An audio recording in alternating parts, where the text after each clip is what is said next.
What's up, guys? We are back with a full slate of MLB action here on Monday, August 12th. Sunday was not exactly ideal, guys. A tough Sunday out there for us for sure. We had Boston plus 118 to start off the day. They got obliterated there by the Astros, so pretty rough start to the day. And we had Baltimore, Tampa Bay over. That ended up being a 2-1 game with Tampa Bay, so absolutely zero offense coming out of Baltimore, really bucking some major trends there in terms of the over looking good. So a loss on that one. We also had the Padres minus 1.5. We saw Cease get absolutely destroyed out there. So basically the opposite of what we've been seeing from Cease over the last several games. So pretty crazy to see him get destroyed out there. We also had the Giants. We took them as pretty big favorites because it looked like such a good spot for them, but they eventually lost 5-4 after wasting a lot of opportunities late in that game. We finished things off with a win. Thank God, guys. We had Arizona plus 102. They got a blowout 12-5 win for us in a game that wasn't even as close as that, ending score would indicate. So we'll take that one win. Now what we're looking for, guys, we're going to try and bounce back here and find some value in the new week. Before we jump into the games for today, just a heads up, I'm going to be traveling to Scotland from August 12th through the 20th, but don't worry, we're still going to have content here every day. There will be a new NFL video every day with our week 1 first looks and our season outlook for every single team, and I will be posting my favorite MLB picks for each game in the pinned comments on those videos and also in the community posts. Any questions about this, please let me know down in the comments. Take a second and hit that like button, guys. It's a huge thank you for all the free content, and it only takes 1 second. If you like these videos, go ahead and join our community by subscribing so you don't miss out on our daily content. Our videos are sponsored by StumpTheSpread.com. Click the link in the description to go over there and join our free email list, and check out our top confidence plays on all the major sports. We also have a huge NFL sale running through Monday or Tuesday, I believe. So yeah, get in there if you want to get some of the best picks out there on NFL for the entire season at a very discounted price.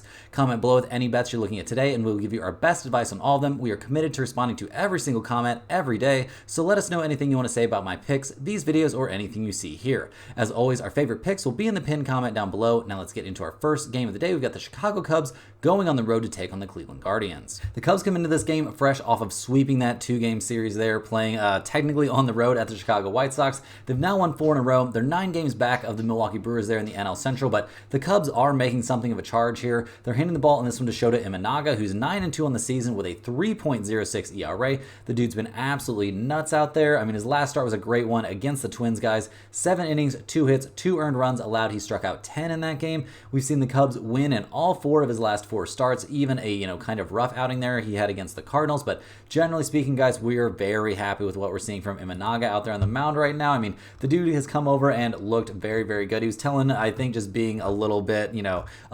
self-deprecating, saying that he's surprised at his results, but the guy has been absolutely killing it out there. So expecting good stuff from him. Also expecting great stuff from this bullpen that's been really rounding into form, guys. They are now 6th in the majors with a 3.62 bullpen ERA.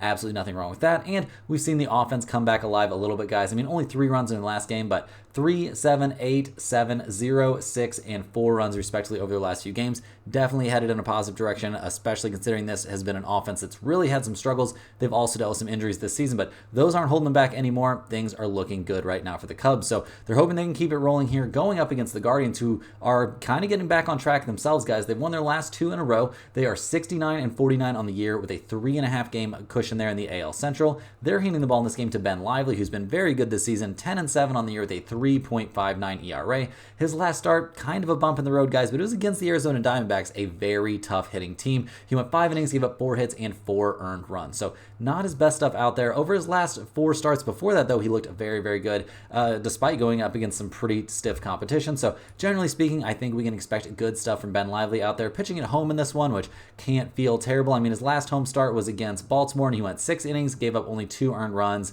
Yeah, looked very good in that start. So expecting good stuff from Lively. We're also expecting continued good stuff from that Cleveland bullpen, guys. A 2.69 bullpen ERA, tops in the majors. They've been the best bullpen in Major League Baseball all season long. So the real question for this team is, what are we going to get from their offense? We did see Jose Ramirez go yard yesterday, so that has to feel pretty nice. They scored 5 runs, but the offense has been sputtering, guys. I mean, 5, 2, 3, 2, and 3 runs respectively over their last several games.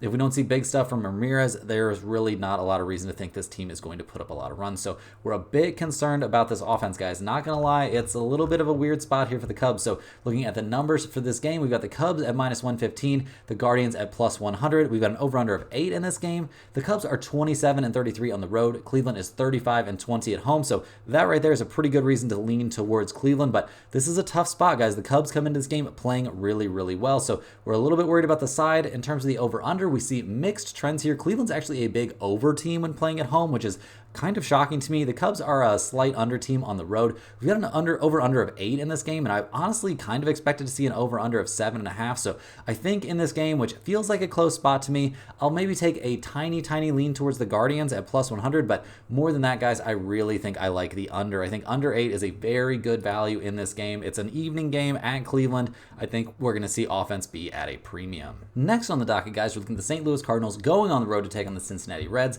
The Cardinals come in this game fresh off of splitting a little 2-game series there at the Royals. They are 60-58 on the year, 7.5 games back of Milwaukee in the NL Central. They're going to be hitting the ball in this one to Sonny Gray, who's 11-6 on the year with a 3.65 ERA. His last start was a very good one, guys. Against the Tampa Bay Rays, he went 7 innings, gave up only 2 earned runs on 4 hits. He struck out 6 and walked 1 in that game. It's his second straight outing of going 7 innings and allowing 2 earned runs. So pretty good stuff there. A nice bounce back after a weird little rough patch that he was having. So we're expecting pretty good stuff from Sonny Gray in this one. The last time he faced Cincinnati, though, it was pretty problematic, guys. He was at home at Busch Stadium. This one will be at the Great American Ballpark.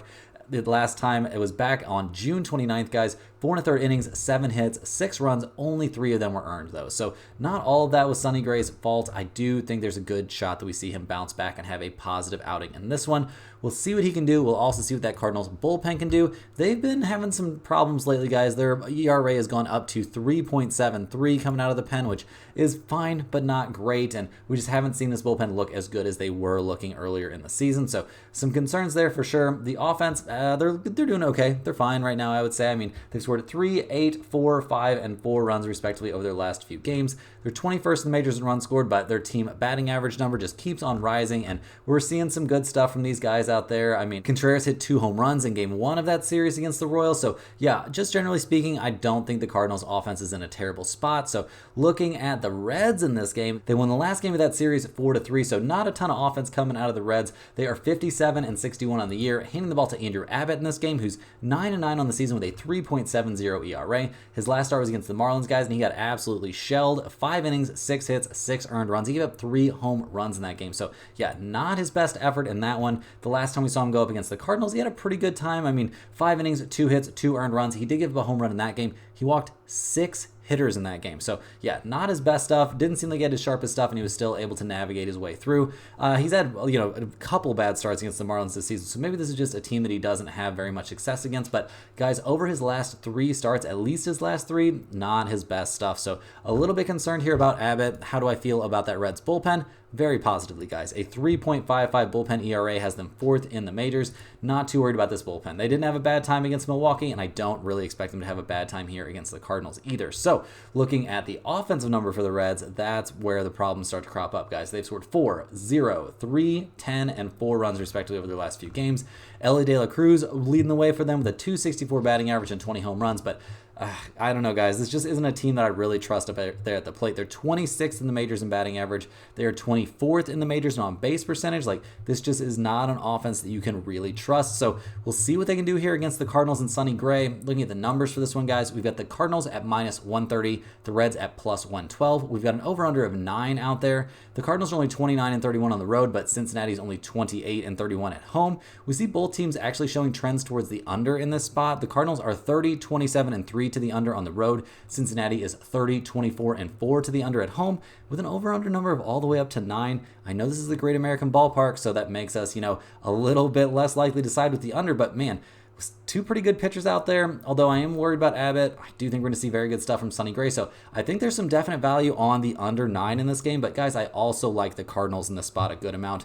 St. Louis -130. They definitely need to be winning some games right now. I do think Sonny Gray on the mound could have a nice bounce back start against the Reds. So yeah, go ahead and give me the Cardinals -130 in this one. Moving right along here, guys, we're looking at the Houston Astros going on the road to take on the Tampa Bay Rays. The Astros coming to this game absolutely killing it right now, guys. They've won 5 straight games. They are 62 52 and 55 on the year. Handing the ball in this one to Framber Valdez, who's 11 and 5 this season with a 3.46 ERA. His last start was against the Rangers, guys, and he was dominant out there. 8 2/3 innings. He was flirting with that no-hitter. He only needed one more out. Unfortunately, it got broken up along with his shutout by a home run, but what are you going to do? Still a great outing. Kind of a bounce back after a rough outing against the Pirates, but generally speaking, he has been throwing the ball great out there lately. So we'll see if he can keep that rolling here. Obviously, after coming off of such an extended start back on the 6th, we're a little bit worried that he might be dealing with some arm fatigue, but yeah, kind of a wait and see situation on that front. In terms of their bullpen, guys, Houston has been doing well lately. A 3.67 ERA coming out of the pen is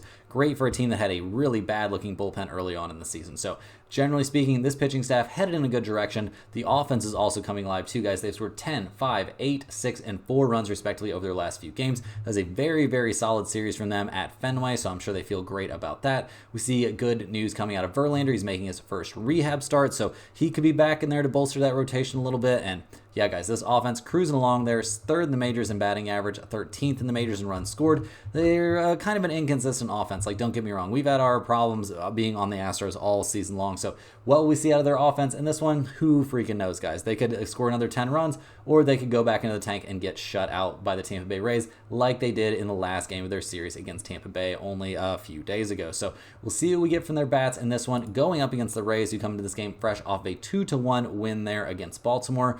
The Rays are 59 and 58 on the year, hitting the ball in this one to Taj Bradley, who's 6 and 6 this season with a 3.70 ERA.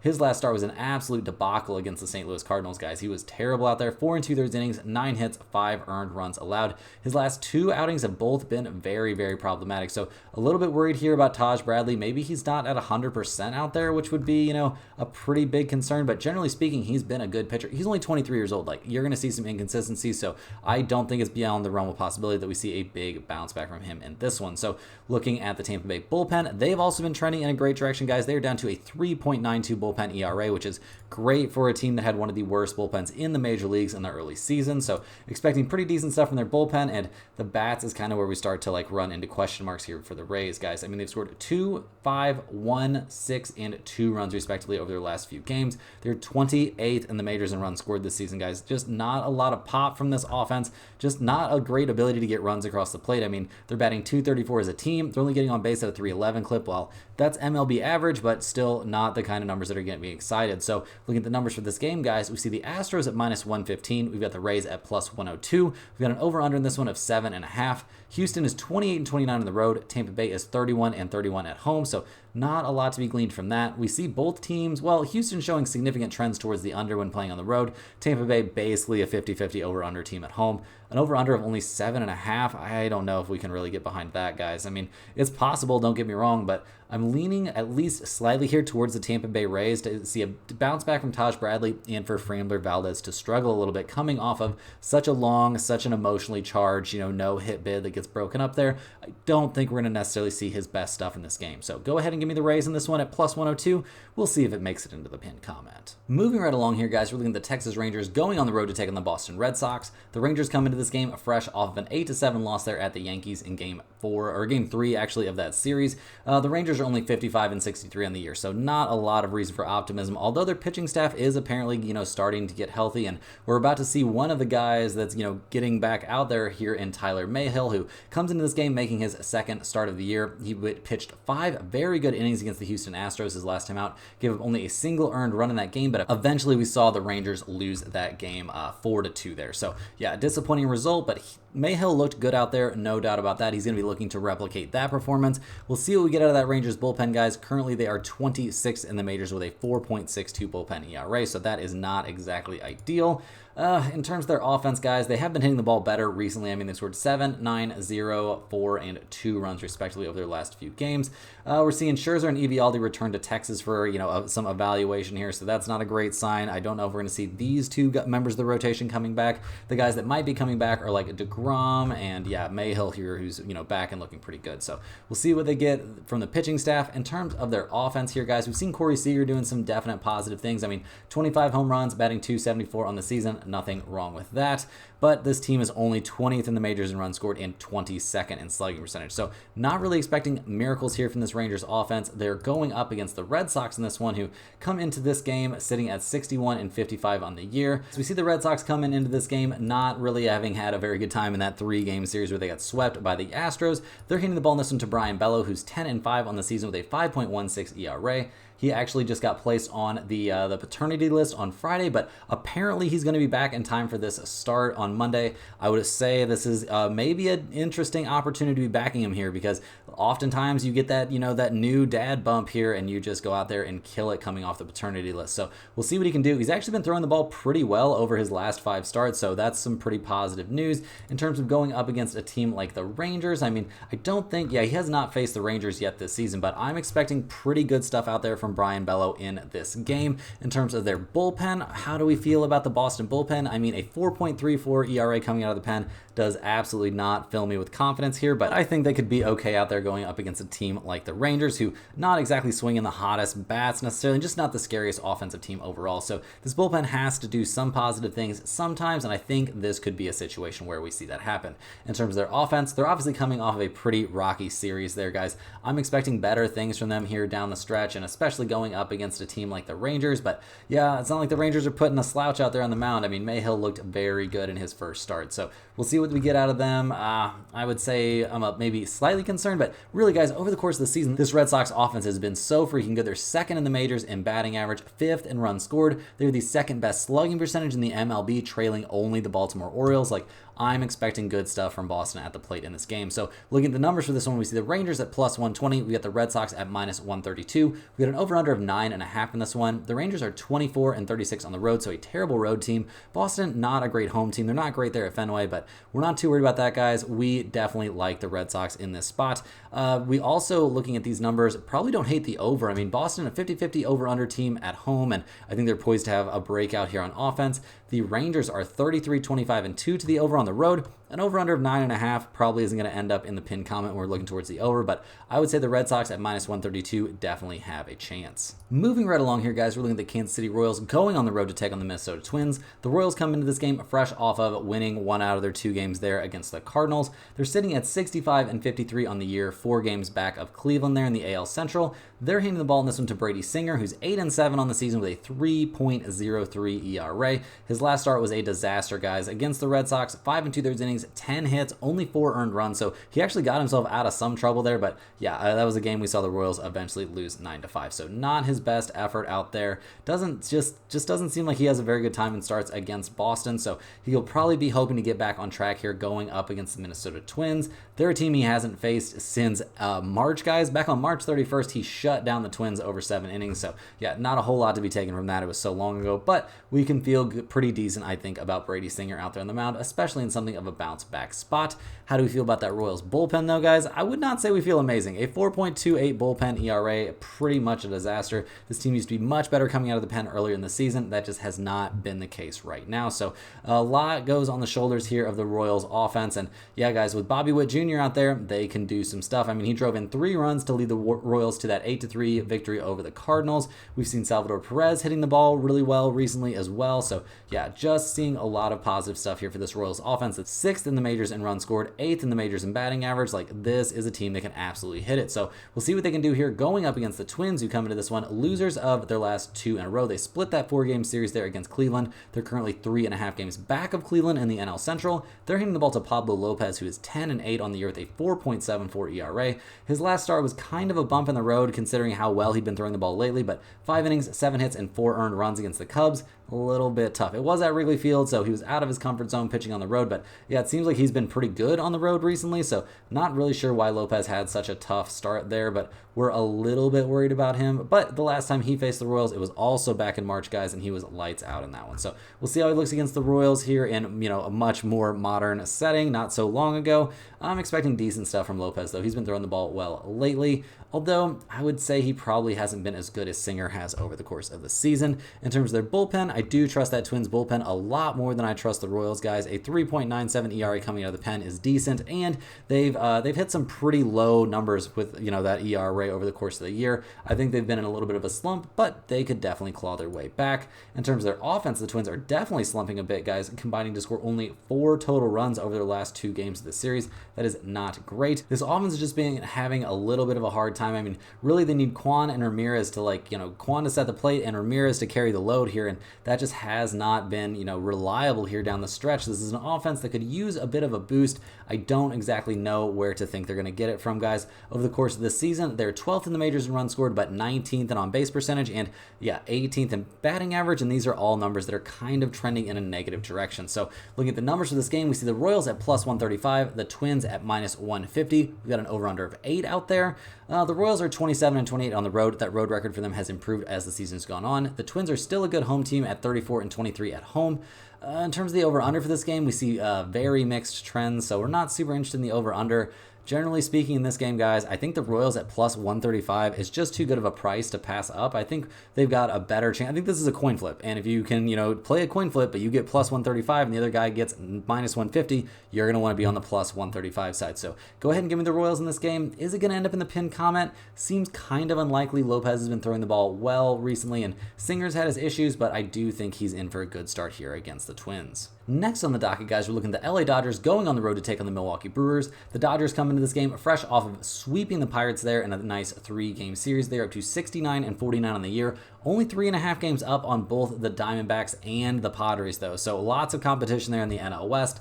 The Dodgers are going to be handing the ball to Clayton Kershaw in this game. He's 0-2 on the season with a 4.38 ERA. His last start, while kind of a short one, was pretty effective, guys. 4 2/3 innings, 5 hits, only a single earned run given up there against the Phillies. He also struck out 5 and walked 0. So it seems like that control is, coming along, coming back. Seems like we can expect pretty good stuff from Kershaw here down the stretch.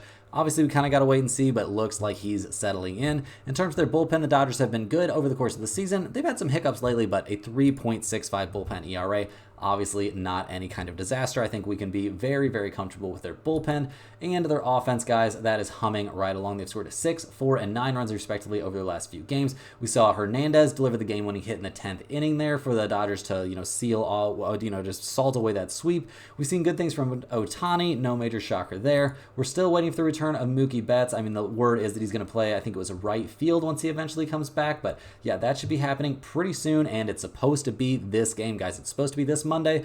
I'm expecting to see him out there, and I think we could expect pretty good stuff from him right off of the bat. So yeah, we'll see what we get from the Dodgers in this one. I'm expecting good things. They're going to be going up against the Brewers, who come into this game fresh off of a tough 4-3 loss there against Cincinnati. They're 67 and 50 on the year. Don't have to have a lot of urgency here with a 7.5 game cushion in the NL Central. They're handing the ball to Freddie Peralta, who's 7 and 6 on the year with a 4.02 ERA. He's coming off a rough start at Atlanta, guys. 5 innings, 8 hits, 4 earned runs allowed. He's given up a total of 5 home runs over his last 3 starts, so just not somebody that I have a ton of faith in right now. And honestly, it's kind of a guy that's just had a rough season overall. The last time he faced the Dodgers was back on July 6th, so not that long ago. He went 4 innings, gave up 4 hits, and 3 earned runs. So yeah, just not somebody that I have a ton of faith in. How do I feel about the Milwaukee Brewers bullpen? Well, it's been very good, guys. A 3.29 bullpen ERA, absolutely nothing to turn your nose up at, but how are they going to do here against a hard-hitting Dodgers team? That could be a little bit rougher than they're used to facing. So we'll see what we get out of their pitching staff in this one. I'm not expecting miracles. We'll see what we get from their offense that scored 3, 1, 8, 16, 8, and 10 runs respectively over their last few games.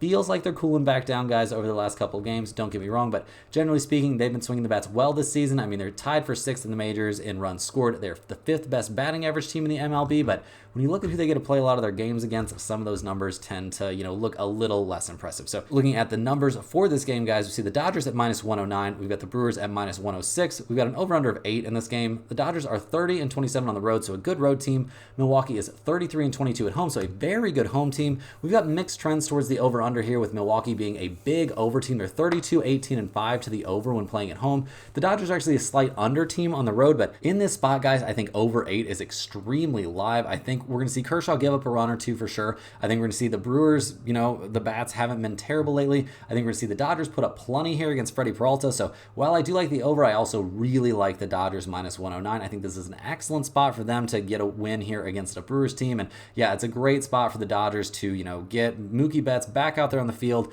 I'm expecting decent stuff from him, even though it's going to be his first time back out there after that injury. And generally speaking, this seems like a great Dodgers spot. Next on the docket, guys, we're looking at the New York Yankees going on the road to take on the Chicago White Sox. The Yankees come to this game fresh off of winning 2 out of 3 there against the Texas Rangers. They're 70-49 on the season. We don't have any information on who they're starting for this game. No confirmed starter out there, but I don't think it really matters too much in this situation. I mean, whoever starts this game gets to go up against the Chicago White Sox. If it ends up being a bullpen start here for the Yankees, their pen has been excellent over the course of the season. A 3.66 bullpen ERA still has them hanging on to a top 10 bullpen spot, and generally speaking, with how this team can swing the bats, guys, I am just excited to see them put up some numbers here. I mean, they've scored 8, 4, 8, 4, and 2 runs over their last few, so they're even kind of due to put up some numbers there. We saw Judge hit his 42nd home run of the season. Like, this is a team that can absolutely mash. They are the second highest scoring team in the MLB. They're the top on base percentage team in the majors. Like, this team is just absolutely insane at the plate. So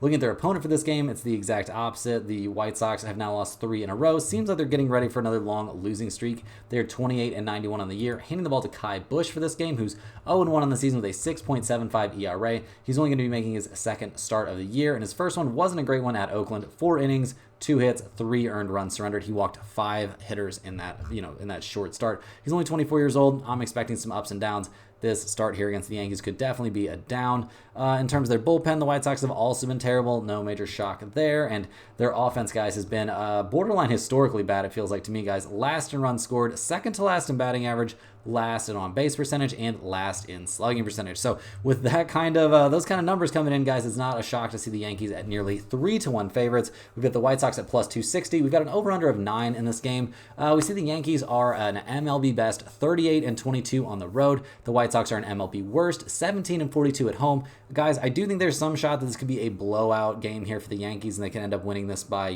more than 3 runs, or at least more than 2 runs.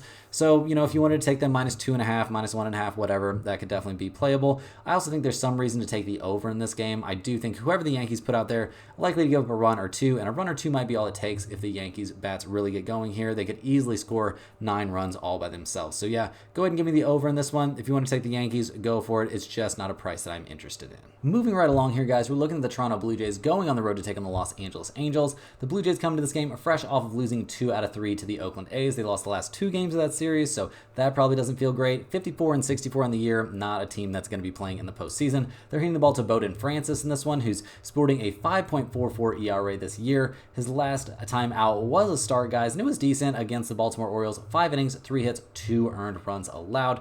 He's had 2 pretty decent starts against Baltimore, to be honest, so we'll see what he can do here going up against an Angels team that's obviously not nearly as scary there at the plate. It's not a team that he's faced yet this season, so we'll see how this 28-year-old looks out there going up against the Angels. I'm expecting decent stuff from him in this one, to be honest. In terms of the Toronto bullpen, though, guys, that is a huge concern. A 5.03 bullpen ERA, second worst in the entire major league. So definitely a big concern there. In terms of their offense, guys, they've scored 4, 0, 3, and 7 runs respectively over their last few. We're seeing Vladimir Guerrero Jr. cool back off a little bit. This is not necessarily an offense that I'm super high on. 24th in the majors in runs scored, 21st in the majors in slugging percentage.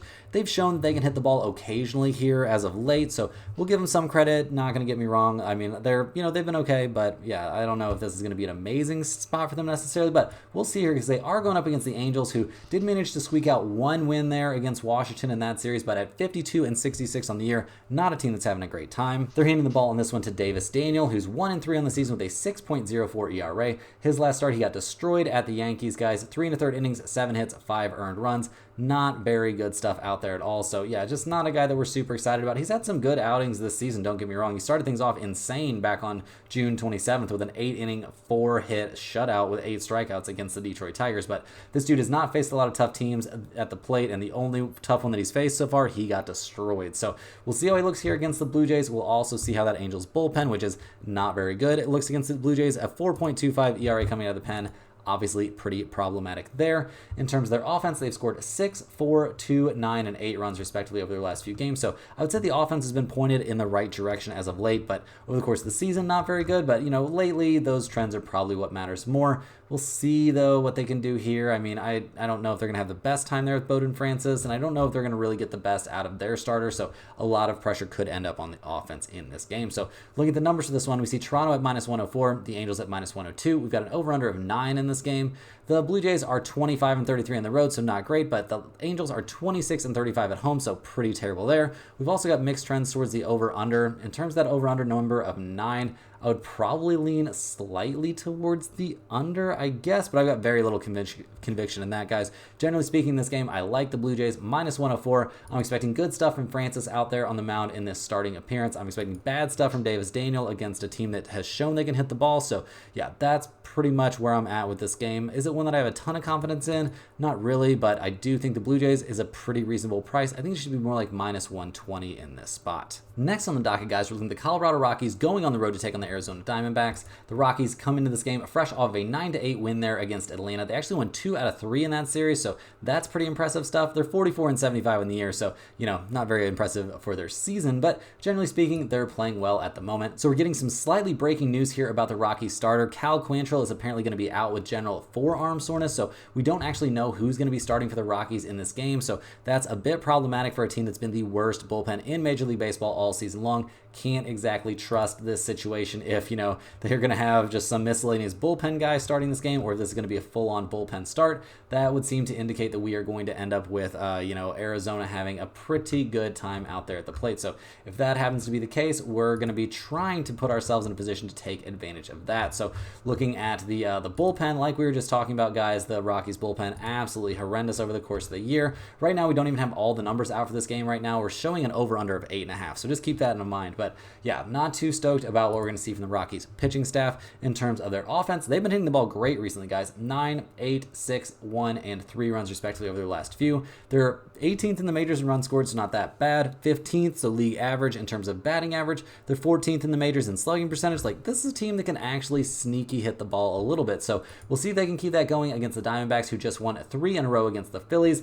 They are 66-53 on the year, only 3.5 games back of the Dodgers there in the NL West. They're hitting the ball in this one to Brandon Pfaadt, who's 6-6 on the year with a 3.92 ERA. His last start, guys, was on the road at Cleveland, and he was good out there. 6 1/3 innings, 4 hits, 2 earned runs. He struck out 6 and walked 1. He did give up a home run in that game, so that's not ideal, but generally speaking, we've liked how he's thrown the ball over his last 5 starts, with maybe one hiccup there against the Pirates, but it was a game that they won anyway, so kind of a no harm, no foul situation for Pfaadt in that one. He hasn't faced the Rockies since back in March, and he did good in that outing, but that's way too long ago for us to really care about that. Generally, I do think Pfaadt could have some issues in this one. We also always expect issues from that Arizona bullpen, although they've been getting better. A 4.23 bullpen ERA over the course of the season leaves plenty of room for improvement. The bats are just crazy for the Diamondbacks right now, guys. They've scored 12, 11, 3, 4, and 5 runs respectively over their last few games. Marte's a monster out there. We saw Jake McCarthy hit a bases-clearing triple. Like, they're first in the majors in runs scored, 4th in batting average, batting 260 as a team.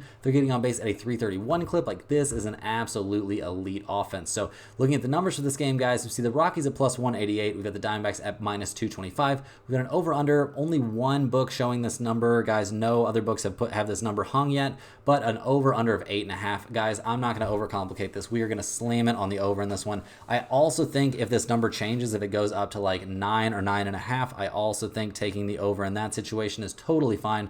The Rockies are an over team on the road. They're 33-25-2 to the over on the road, and the Arizona Diamondbacks are a big over team at home, 36-23-1 to the over, and we're going to see very suspect starting pitching, it would appear, from the Rockies. So yeah, taking the Diamondbacks at -1.5 in in this game is also pretty appealing, guys. If you take them -1.5 in this spot, you can get them at, right now what's being listed as plus 106. So I would definitely jump on that if you possibly can, but these are unfortunately numbers that I think could change overnight here. So just keep your eyes peeled, maybe jump on it now if you can, but I think we're in for some numbers that are going to be a bit different. Rounding into the home stretch here, guys, we're looking at the Pittsburgh Pirates going on the road to take on the San Diego Padres. The Pirates come into this game fresh off of their 7th straight loss. Things are getting pretty bleak there in Pittsburgh all of a sudden. They are 56-61 on the year, handing the ball in this game to Marco Gonzalez, who's 1-1 this year with a 4.54 ERA. His last outing was back on the 7th against the Padres. He got shelled out there. He's had a really rough time his last 2 starts. He was going up against tough hitting opponents.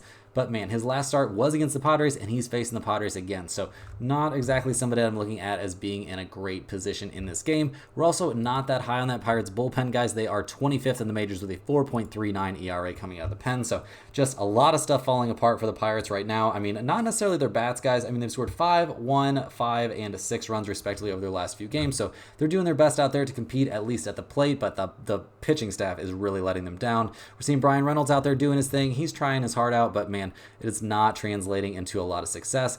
This team is 22nd in the majors in runs scored, 27th in the majors in slugging percentage. Like, they just need more than one guy out there that can hit. So that's going to be something they need to address in the offseason. But right now, guys, they've got to address the San Diego Padres, who come into this game fresh off of a pretty embarrassing 7-6 loss there at Miami. But they did win 2 out of 3 in that series, albeit a very competitive series. It was being reported they were going to be handing the ball to Joe Musgrove in this game, who would have been coming back off the 60-day IL, but apparently that's not going to be happening, so we don't have a confirmed starter yet for the Padres in this game. So that's still a bit up in the air. If we end up with a full bullpen start here from the Padres, that could be a little bit concerning as well. A 4.02 ERA coming out of the pen. While that's not a number that, you know, is great in itself, it's been a number that's trending in a good direction for this team as of late. So we would hope to see some decent stuff out of their bullpen, but not an elite bullpen by any stretch, in my opinion. The offense has been looking good lately, guys. 6, 9, 6, 7, 9, and 6 runs respectively over their last several games will definitely get the job done. And yeah, I mean, this is just one of the best offenses in Major League Baseball. Tops in batting average. They're top 10 in all the other major counting stats. So I'm expecting them to put up plenty of runs in this game. And looking at the numbers for this one, we see the Pirates at plus 136, the Padres at minus 162. We've got an over-under of 8 in this game. The Pirates are 29-30 on the road. The Padres are 30-28 at home. In terms of the over-under, guys, very slight trends here for Pittsburgh. I mean, they're 29-28-3 to the over on the road, but San Diego is 35-22-1 to the over at home. And with an over-under of only 8 in this game, guys, I think this is another great over spot. I think we're going to see plenty of offense in this game, with the Padres probably doing the majority of the heavy lifting. And yeah, I just think that's going to easily get the job done. And with the Pirates likely to be going up against a bullpen start here from the Padres, I do think that they'll score some runs as well. Last but not least, guys, we're looking at the Atlanta Braves going on the road to take on the San Francisco Giants. The Braves come into this game fresh off of losing 2 out of 3 against the Colorado Rockies. They've been having a really bad time lately. They're all the way down to 61-56 on the year. They're handing the ball to Chris Sale in this game, hoping he can kind of, like stem the tide. His last start was a really bad one against the Brewers, guys. Just doesn't seem like he matches up well against Milwaukee, because yeah, a really rough time. 4 2/3 innings, 9 hits, 3 runs total. He did strike out 10 in that game, but just doesn't seem like he thrives there against the Milwaukee Brewers. So we'll see what he can do here against the Giants. Obviously a team that you would probably rather face than the Brewers. And the last time he faced the Giants, guys, 6 innings, 3 hits, only a single earned run allowed, and he struck out 9. So expecting good stuff from Sale in this game. I'm pretty much always expecting good stuff from that Atlanta bullpen. A 3.38 ERA coming out of the pen is very, very solid, but maybe not, as good as it was earlier in the year. So we've got some concerns about this bullpen. We have lots of concerns about the offense that scored 8, 11, 5, 7, and 5 runs over their last few games. They're obviously putting up more offense than they were, during the worst part of this slump, but just not an offense that I can feel like I can trust at the moment. And they're going up against the Giants, who have been playing a bit better recently. They did lose the last game of their series 5-4 against the Tigers and let us down in that one. So that was a bit annoying, but they're handing the ball to Blake Snell in this game, who's 2-3 in the season with a 4.31 ERA. His last start, guys, was his first one after throwing a no-hitter, and he was fine out there. 6 innings, 4 hits, 3 earned runs against the Washington Nationals. Now he gets to go back home and pitch, and I'm expecting good stuff from him in this one. I mean, the last time he pitched at home was against the Rockies. He struck out 15 in that outing. So I'm expecting very good stuff here from Blake Snell. What do I think we're going to get out of this Giants bullpen? Well, a 4.17 bullpen ERA, while not amazing, is a number that's been steadily improving. So we're seeing good stuff from their bullpen recently, and while the offense hasn't necessarily been great. They've scored 4, 3, 3, 9, and 7 runs respectively over their last several games. They're a middle-of-the-road offense that could be enough to get the job done, but it could be a little bit of a big ask here going up against Sales. So looking at the numbers for this game, guys, we see the Braves at -115, the Giants at +100. We've got an over-under of 6.5 in this one. Atlanta is 29-30 on the road. The Giants are 35-24 at home. We see both teams showing trends towards the under, fairly significant trends, I might add, but with an over-under of only 6.5, can we really take an under in this one? Seems like a weird spot to me, guys. Generally speaking, I'm going to be siding with the Giants at +100. I have faith here in Snell to have a good outing in what is very likely to be a pitcher's duel against Sale. That's all the games we have for today, guys. Hit that like button for good luck on all of your bets and subscribe to the channel if you're new. Let me know in the comments any questions you have on today's slate. Thanks for watching. You can click the link in the description to check out StumpTheSpread.com, and we'll see you guys tomorrow for more sports betting action.